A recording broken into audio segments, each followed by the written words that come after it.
Switching focus now, thankfully, and Olivier Award-winning musical Operation Mincemeat is transferring to Broadway after receiving much critical acclaim over here. The musical, which started out at a small fringe theatre, will open in New York early next year, and it's all based on a true story of deception from World War II.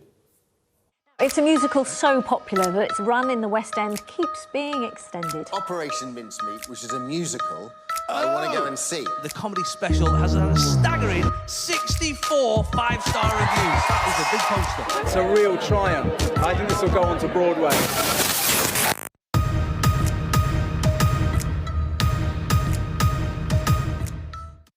We're joined now by the co-writers of the musical, Natasha Hodgson and Zoe Roberts, and co-artistic director David Cummings. A very good morning to you all. Thanks so much for joining us. Morning. We are so delighted to be here. Thank you. I have to admit that because this sort of came out and got such coverage in terms of a big way on the West End after the movie came out, I thought that it followed the movie. But you're going to correct me on that, and this is certainly are. I know, but it makes it all the more impressive. What was weird is we found out that there was a movie being made of it. I think it was like the day before we opened our first ever show. Which was when? Which is in 2019 at the New Diorama Theatre in near Warren Street in London, and we were like, oh God. Is this good? Is this good? Is this bad? And in the end, it sort of transpired that it's kind of lovely because I think theirs is a totally different take. The film is different, and ours is much more of a kind of rip-roaring comedy. We want to really like milk the kind of craziness of the story. It's such a crazy true story. The characters, there's so many different people that are involved in it, and so I think it's good to have a couple of different takes on the same total. And so obviously this is based on true life. How long, therefore, was it in the works? When did you guys get the idea to turn a World War II story into a comedic musical? I mean, it honestly feels like we've been working on it since World War II. No, I think we've been working on it since about 2017. And we first performed it in 2019, as Tash said, and then we've kind of been developing it over various iterations over the past 5,000 years, it feels like. And then we got it into the West End, last year, and it's been an unbelievable ride since then. And from the West End to Broadway, pressure. Is there pressure, do you think, moving it stateside? Yeah, sure. I mean, we kind of say that Broadway is kind of the Olympics of musical theatre. It's the home of the art form, so... the West End might be able to hear you. Well, I think, the West End's a strong contender. But there is a certain level of pressure, but it's obviously such an exciting step for the musical, and we're ready for the adventure if they'll have us. Natasha, do you have to change the story, or perhaps more importantly, the humour in it? I mean, it's obviously a very British World War II story, this. It is, but I think...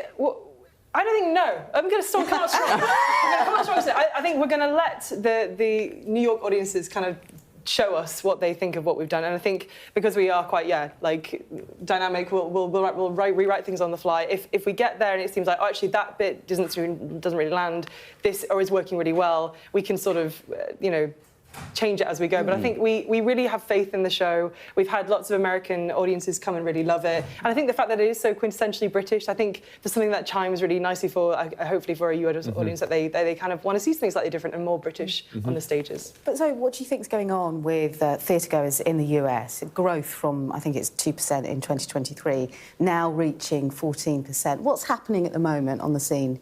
Well, I'm not very an nice expert statistics. on Great statistics. The numbers. I came with my own statistics, but obviously. I think we know a lot more about the UK theatre scene, and what we've seen is this real bounce back since COVID, that people were suddenly actually desperate to be in rooms together, kind of with that sense of community, watching live art happen.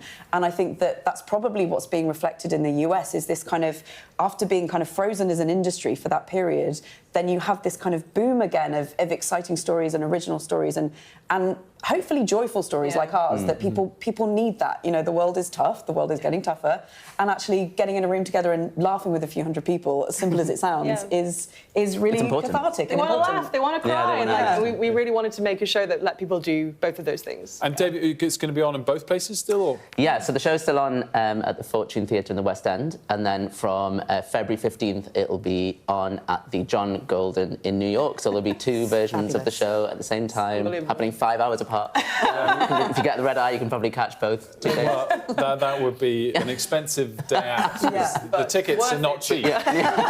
plus a flight. It'd be an interesting choice to go for it. But hopefully people will choose to take it in either of the locations. Natasha, Zoe, David, thank you all so much. Thank you so much. And good luck as you cross the pond with the show. Still to come here.